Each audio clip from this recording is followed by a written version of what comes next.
શહેરની તો વડોદરા તાંજલતા વિસ્તારમાં ગાંજાના નેટવર્ક સાથે એક જ પરિવારના કેટલાક સભ્યો સંકળાયેલા હોવાની બહાર આવેલી વિગતો બાદ પોલીસે ગઈકાલે પકડાયેલા અબ્દુલના પુત્રને ઝડપી પાડ્યો છે। જૂના પાદરા રોડ વિસ્તારમાં 2 દિવસ પહેલા પદમ પૂજન બંગલા પાસે રાત્રિના સમયે ગાંજાનું વેચાણ કરતા તાંદલજાના શકીલા પાર્કના અબ્દુલ પટેલ તેમજ તેના સાગરીત ધ્રુવ પટેલને એસઓજીએ ઝડપી પાડ્યા હતા। અબ્દુલ પટેલની પત્ની અને પુત્રને વોન્ટેડ જાહેર કર્યા હતા। પોલીસે બંને આરોપીઓ પાસે 500 ગ્રામ હાઇબ્રિડ ગાંજો કબજે કર્યો હતો, જેની બજાર કિંમત 15 લાખ જેટલી થાય છે।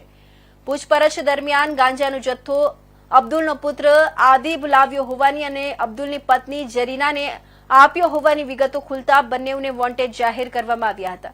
જે કેસમાં ગણતરીના કલાકોમાં પોલીસે આદિબને ઝડપી પાડ્યો છે।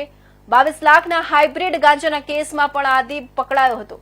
પોલીસના જણાવ્યા પ્રમાણે અબ્દુલ પટેલનો પુત્ર આદિબ અગાઉ પણ 8 મહિના પહેલા પણ 700 ગ્રામથી વધુ વજનના 22 લાખની કિંમતના હાઇબ્રિડ ગાંજા સાથે પકડાયો હતો, જેમાં અબ્દુલનું પણ નામ ખુલ્યું હતું।